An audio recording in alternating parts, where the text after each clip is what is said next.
Hello everyone and welcome to today's online class for class 10.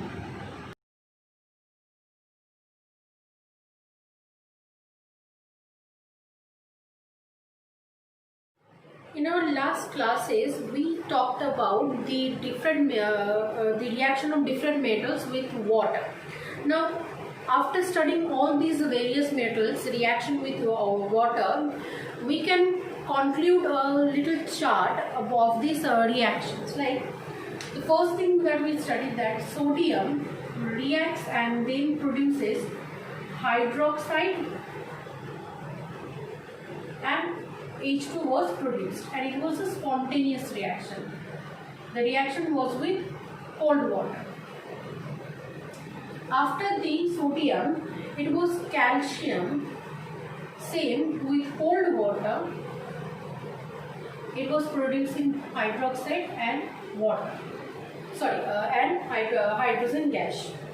Magnesium with cold water was producing hydroxide with cold water, and normal oxide when it was treated with hot water or steam. In both the cases, H2 gas was liberated. The next one that we studied was aluminium. The reaction of aluminium with cold water was very slow to notice. That's why we studied mainly with the reaction with hot water or steam, which was producing oxide of aluminium, and obviously hydrogen gas was evolving. The next one that we studied was the zinc.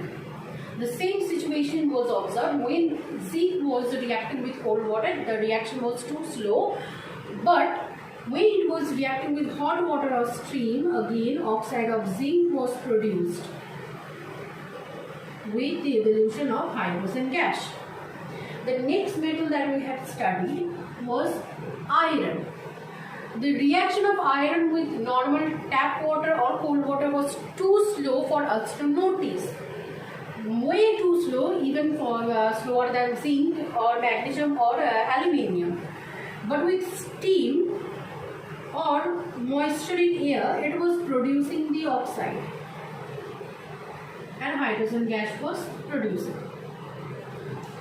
All this study and the observation, we can conclude all these observations by saying that when sodium was reacting, the reaction was happening very easily just by adding water with sodium, normal water with sodium, and the spontaneous reaction was happening.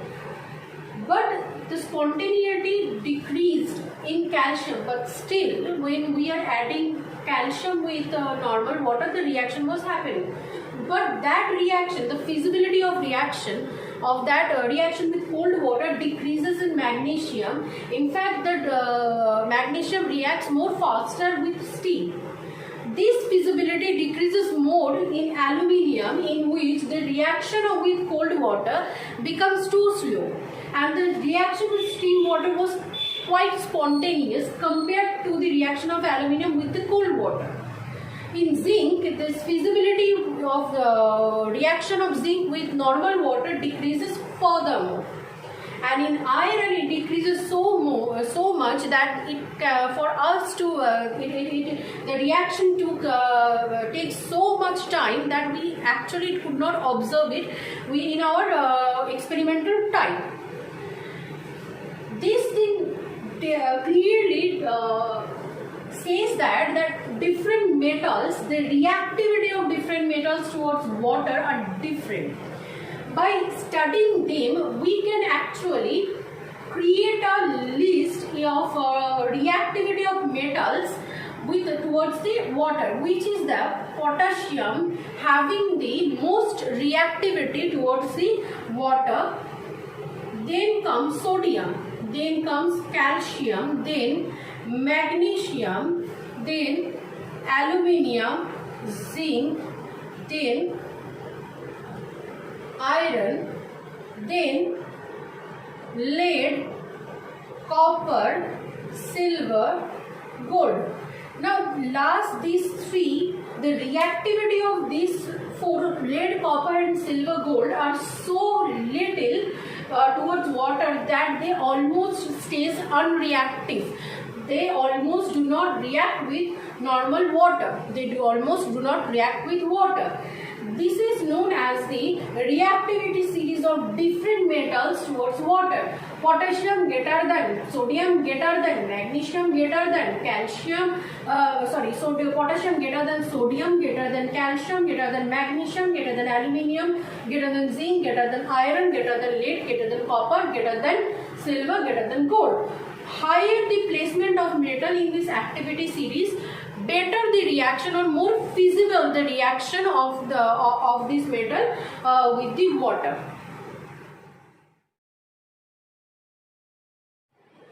Let's try to do this question.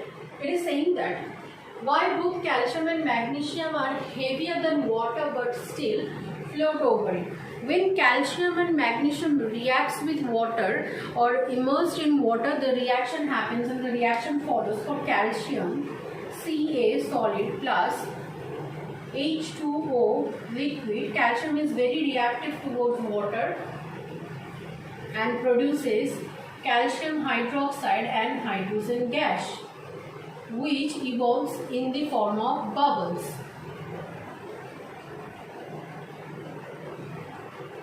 Now these bubbles stick onto the surface of the calcium metal or the magnesium metal in the reaction of magnesium with water.